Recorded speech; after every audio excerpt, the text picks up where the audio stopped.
জুলা এই গাড়িটা দাঁড়া, টাকা দে। দেখ আমরা এসেছি, টাকা উঠাচ্ছি। ড্রাইভারকে নামাও, চাঁদা দাও। আচ্ছা, নিচ্ছি।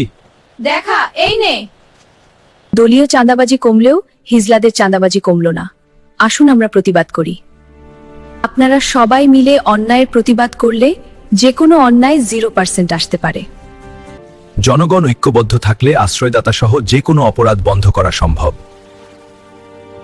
ভাই, হিজলারে পানিতে ডুবাচ্ছে। কিছুদিন আগে একজন নিঃসন্তান গরিব দিনমজুর অনেক চিকিৎসার মাধ্যমে একটি পুত্র সন্তান জন্ম হয়। সেকাররা গিয়া টাকা দাবি করে। টাকা দিতে হবে, কিন্তু আমাদের দেওয়ার মতো কিছু নাই। না, তোকে দিতে হবে। টাকা কম দেওয়া হিজলারা সবাই মিলে বাচ্চার মাকে মারধর করে। সেই কারণে সাধারণ জনগণ এক চাঁদাবাজ হিজলারে পানিতে চুবাচ্ছে।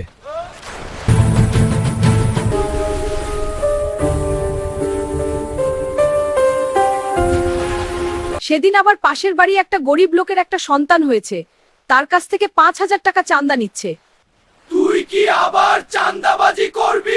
তোমরা আমাকে ছেড়ে দাও, আমি আর চাঁদাবাজি করব না। পানি অনেক ঠান্ডা, আমার শরীর শীতল হয়ে গিয়েছে, আপনারা আমাকে উঠান।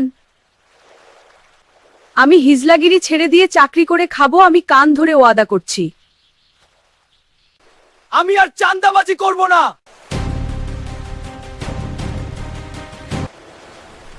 এবার তোকে মাফ করা হলো।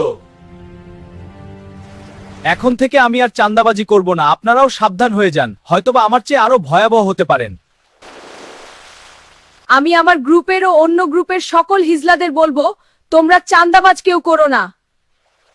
সাধারণ জনগণ খেপে গেলে আমাদের হিজড়াদের অস্তিত্ব থাকবে না, তাই আগে থেকেই সবাই সাবধান হয়ে যান। প্রায়শই সংবাদ মাধ্যমে খবর আসে নবজাতকের জন্ম কিংবা বিয়ের মতো সামাজিক অনুষ্ঠানগুলোতে হিজড়া সদস্যরা দলবদ্ধভাবে উপস্থিত হয়ে জবরদস্তি করে বড় অঙ্কের টাকা আদায় করে। অনেক ক্ষেত্রে তাদের দাবিকৃত অর্থের পরিমাণ এতটাই অবাস্তব হয় যে সাধারণ মধ্যবিত্ত পরিবারের পক্ষে তা পরিশোধ করা দুঃসাধ্য হয়ে পড়ে। টাকা দিতে দেরি হলে বা অস্বীকৃতি জানালে তারা চরম অশালীন ভঙ্গি ও কটু বাক্য শোনাতে শুরু করে, যা ওই পরিবারের জন্য লোকলজ্জার কারণ হয়ে দাঁড়ায়। এতে করে খুশির মুহূর্তগুলো নিমিষেই আতঙ্কে পরিণত হয় এবং সাধারণ মানুষের মনে হিজড়া সম্প্রদায়ের প্রতি একটি স্থায়ী নেতিবাচক ধারণা ও ক্ষোভ জমা হয়।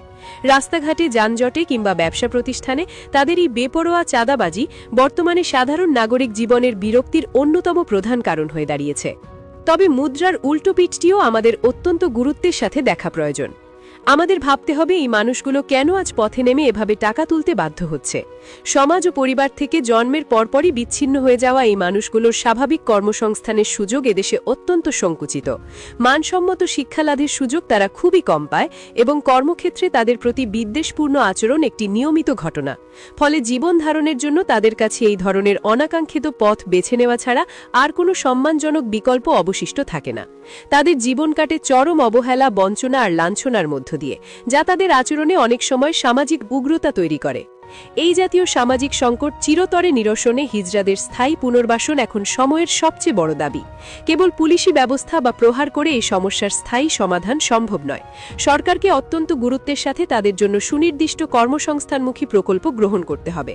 তাদেরকে যদি কারিগরি শিক্ষা ও বৃত্তিমূলক প্রশিক্ষণের মাধ্যমে দক্ষ জনশক্তিতে রূপান্তর করা এবং সমাজের মূলধারায় সম্পৃক্ত করা যায়, তাহলে তারা আর মানুষের কাছে হাত পাততে বা জবরদস্তি করতে প্ররোচিত হবে না।